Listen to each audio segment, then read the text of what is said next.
എല്ലാവർക്കും V4 ഇലക്ട്രോണിക്സിൻ്റെ പുതിയൊരു വീഡിയോയിലേക്ക് സ്വാഗതം. നമ്മളിന്ന് ചെയ്യാൻ പോകുന്നത് ഒരു പവർ സപ്ലൈ ആണ്. ഒരു 12 വോൾട്ട് പവർ സപ്ലൈ നമ്മുടെ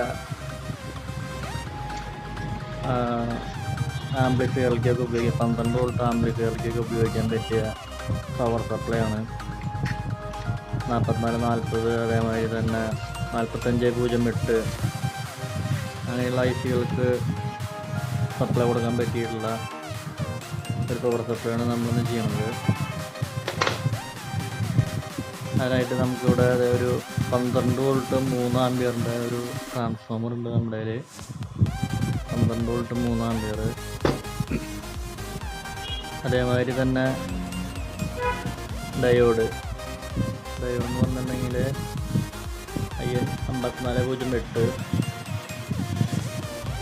ഒരു 3 ആമ്പിയർ ട്രാൻസ്ഫോമർ ആയതുകൊണ്ട് ഈ ഡയോഡ് ഉപയോഗിച്ചാൽ മതി. അതേമാതിരി തന്നെ 4700 25 വോൾട്ട് ഉള്ള കപ്പാസിറ്റർ. ഈ ട്രാൻസ്ഫോമറിന് ഇതാണ് ഇതിൻ്റെ ഇൻപുട്ട് സൈഡ് എന്ന് പറയുന്നത്. 230 വോൾട്ട് കൊടുക്കുന്ന സൈഡ് ഇതാണ്. അതേമാതിരി നമുക്ക് ഔട്ട്പുട്ട് തരുന്നത് ഇതാണ്.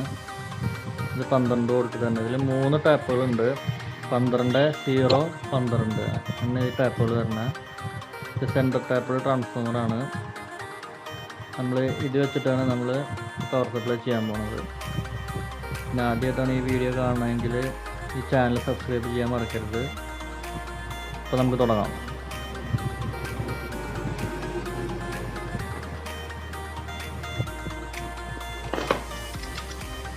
ആദ്യമായിട്ട് തന്നെ നമ്മൾ ഈ ട്രാൻസ്ഫോമറിൻ്റെ പുറത്തുള്ള ഇനാമൽ കോട്ടിങ്ങൊക്കെ നന്നായിട്ട് ചുരണ്ടി വൃത്തിയാക്കണം. എന്നാലാണ് സോൾഡറിങ് പിടിക്കുള്ളൂ. അപ്പോൾ ആദ്യം നമുക്ക് ചുരണ്ടി വൃത്തിയാക്കാം. നമ്മൾ നന്നായി ചുരണ്ടി വൃത്തിയാക്കിയിട്ടുണ്ട്. അതിൻ്റെ പുറത്തെ ആ കോട്ടിങ്ങൊക്കെ കളഞ്ഞിട്ടുണ്ട്. ഇനി നമുക്ക് ഡയോഡ് എടുക്കാം. ഡയോഡിൻ്റെ 2 ഭാഗമുള്ള 2 സൈഡുള്ളത്. ഒന്ന് ആനോഡ്, ഇത് ആനോഡ്, ഇത് കാഥോഡ്. അപ്പോൾ നമ്മളിവിടെ പോസിറ്റീവ് സർക്കിൾ വരെ വെച്ചെങ്കിൽ ഇത് കടത്തി വിടും. നെഗറ്റീവ് ഇവിടെ വെച്ചെങ്കിൽ ഇത് ബ്ലോക്ക് ചെയ്യും. അപ്പോൾ നമുക്ക് ഈ ഡയോഡിൻ്റെ ഈ സിൽവർ ലൈൻ കാണാമല്ലോ. ആ സിൽവർ ലൈൻ കാണുന്ന രണ്ട് സൈഡ് തമ്മിൽ നമുക്ക് കൂട്ടി പിരിച്ച് ഒന്നാക്കിയാക്കാം.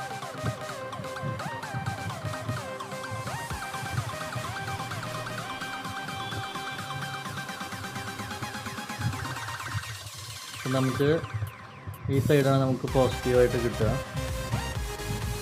അപ്പോൾ നമ്മൾ ചെയ്യണം, ഈ കപ്പാസിറ്റർ എടുത്ത് കപ്പാസിറ്ററിൻ്റെ പോസിറ്റീവ് നെഗറ്റീവ് ഉണ്ട്. നെഗറ്റീവ് അടയാളപ്പെടുത്തിയിട്ടുണ്ടാവും. അടയാളപ്പെടുത്താത്ത സാധനം പോസിറ്റീവ് എന്ന് പറയുന്നത്. നെഗറ്റീവ് അടയാളപ്പെടുത്തിയിട്ടുണ്ടാവും. പോസിറ്റീവാണ് അടയാളപ്പെടുത്തിയിട്ടുണ്ടാവില്ല. അപ്പോൾ ഇതെടുത്ത് പോസിറ്റീവിലേക്ക് കൊടുക്കും. എന്നിട്ട് ഇതോടെ പിരിച്ചു.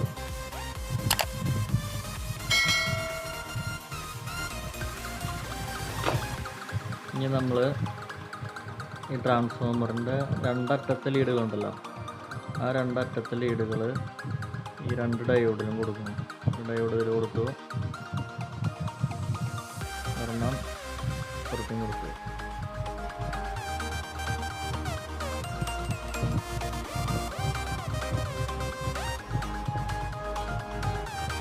അതേമാതിരി തന്നെ ഇതാണ് നമുക്ക് നെഗറ്റീവ് സപ്ലൈ ആയിട്ട് വരുന്നത്. അപ്പോൾ ഇത് കപ്പാസിറ്ററിൻ്റെ നെഗറ്റീവ് സൈഡിലേക്ക് പിരിച്ചു വെച്ചു.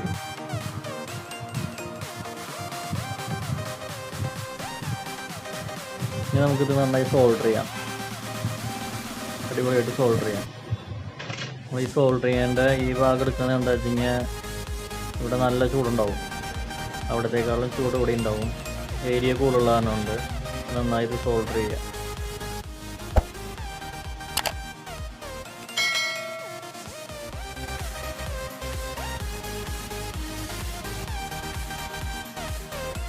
നന്നായി സോൾഡർ ചെയ്യുന്നുണ്ട്. നമുക്ക് ഈ കൂടുതലുള്ള ലീഡുകളൊക്കെ കട്ട് ചെയ്ത് കളയാം.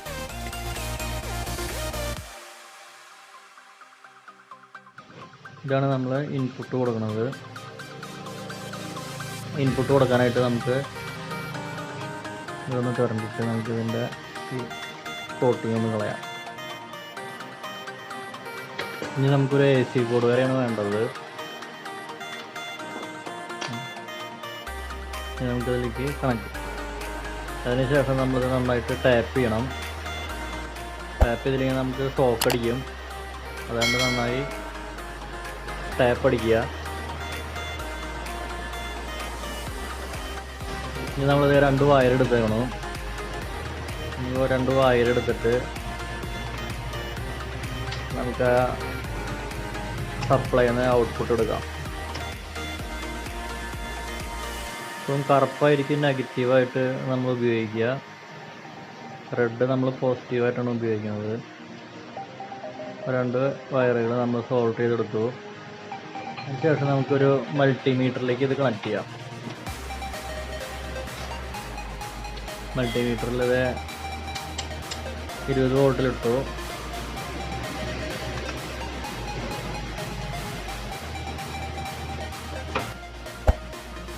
പോസിറ്റീവിലേക്കും തിരിച്ചു വെച്ചു, നെഗറ്റീവിലേക്കും തിരിച്ചു വെച്ചു. ഇനി നമുക്ക് കുത്തി നോക്കാം.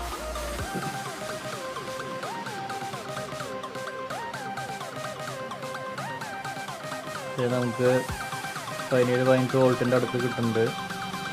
അത് നമ്മുടെ ഈ കപ്പാസിറ്ററിൻ്റെ ചാർജിങ് എല്ലാം അടക്കമാണ് നമുക്ക് ഈ വോൾട്ടേജ് കിട്ടുന്നത്.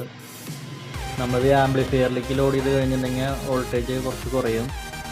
എന്തായാലും 12 വോൾട്ടിൻ്റെ നമ്മൾ ഒരു ട്രാൻസ്ഫോമർ ചെയ്തിട്ട് നമ്മളിത് പവർ സപ്ലൈക്ക് ചെയ്ത ഔട്ട്പുട്ട് ഏകദേശം ഈ വോൾട്ടേജ് ഉണ്ടാവും. നമുക്കിതിൻ്റെ AC വോൾട്ടേജ് ഒന്ന് വേണമെങ്കിൽ നോക്കി നോക്കാം. AC വോൾട്ടേജ് നമുക്ക് നോക്കി നോക്കാം. ഇതാണ് കോമൺ ആയിട്ടുള്ളത്. 12 വോൾട്ട് വരുന്നുണ്ട്. അല്ല, ഇതും 12 വോൾട്ട് വരുന്നുണ്ട്. ഇത് രണ്ടും നോക്കുകയാണെങ്കിൽ നമുക്ക് 24 വോൾട്ട് കിട്ടും. കണ്ടോ? ഇങ്ങനെയാണ് നമ്മൾ ഈ പവർ സപ്ലൈ ചെയ്യുക. നമുക്ക് ഇതേമാതിരി ആംപ്ലിഫയറിലേക്ക് നമുക്കിത് ഉപയോഗിക്കാനായിട്ട് പറ്റും. ഈ വീഡിയോ ഇഷ്ടപ്പെട്ടാൽ ലൈക്ക് ചെയ്യാനും ഷെയർ ചെയ്യാനും ഈ ചാനൽ സബ്സ്ക്രൈബ് ചെയ്യാനും മറക്കരുത്. Thank you.